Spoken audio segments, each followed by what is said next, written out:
خاڵێکی تر لە ڕۆژانی جەژن فێری ئەوە دەبین کە چۆن میوان بەڕێ بکەین کە هەندێک کەس هەیە ئێوە ئێوە دڵنیام ئێوە زۆر باشن کە میوان دێ یەکسەر خۆی دەشارێتەوە تازە باسی خزم و کەس و کارەکانمان کرد چەند کەستان واتان کردووە کەس وای نەکردووە باشە من بە منداڵ هەندێک جاروان دەکرد لە بەرەوەی شەرمم دەکرد بەڵام دوای سەبرە و شەرمە نەما کاتێک میوان دێ سەرەتا باسمان کرد دەڵێن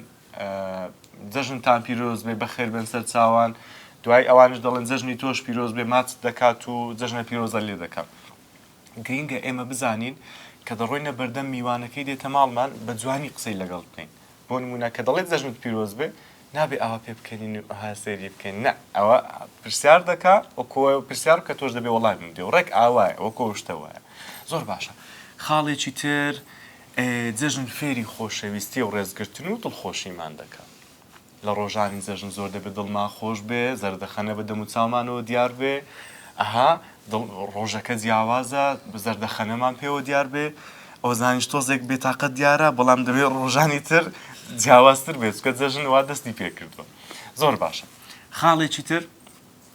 لە ڕۆژانی جەژن ئەوە لە هەمووی گرنگترە چێ دەزانێت چیە یاڵە دەیکەمە پرسیار لە ڕۆژی جەژن خەڵک چی دەکات جیاوازەکەی چییە چی دەکات بەیانەکەی لە خەواڵ دەستێ پێشووتر ئامادەکاری بۆ چی کردووە چۆتە یاڵە ئۆزە خۆی خاوێن دەکاتەوە پاکردنەوە باشە چیتر بیری لێ بکەوە ئەوە تو خاڵێکت گوت محەممەد دەیڕێ ماڵەکەی دەڕازێنەوە ماڵەکەی دەڕازێنێتەوە کەواتە دوو خاڵە سەر پاک و خاوێنی چی شتێکی تر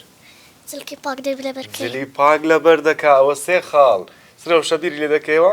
محەممەد بیری لێ دەکەیەوە باشە خۆی هەر ئەو سێ خاڵی ئەگە خاڵی تریشە بوو پێم بڵێن جلوبەرگی پاک و خاوێن ماڵی پاک و خاوێن خۆیان پاک و خاوێن دەکەن ئەو تێشتی کە بڵێ لەگە میوانان باش بین لەگە هەموو نەفرێک باش بین لەگەڵ هەموو کەسێک باش بین دەمەوێت لەسەر خاڵی پاک و خاوێنی بوەستن جەژن فێری ئەومان دەکات زۆر پاک و خاوێن دەرکەوین جلی جوان هەندێک منداڵ هەیە جلەکەی لە تەنیش خۆی دادنێت تاوەکو بەیانی ئاگای لێ دەبێت دەڵێنەوە کە شتێکی لێبێ واتان کردووە باشە منیش وام کردووە کە بچووک بووم جەژن فێری ئەومان دەکات پاک و خاوێن بین لە بەردەم خەڵک پاک و خاوێن دەرکەوین جلوبەرجی پاک و خاوێن دەم و چاومان پاک و خاوێن بێ بۆنمان خۆش بێ ماڵمان پاک و خاوێن بێ بۆ ئەوەی جوانتر دەرکەوین لە لای دەوروبەرمان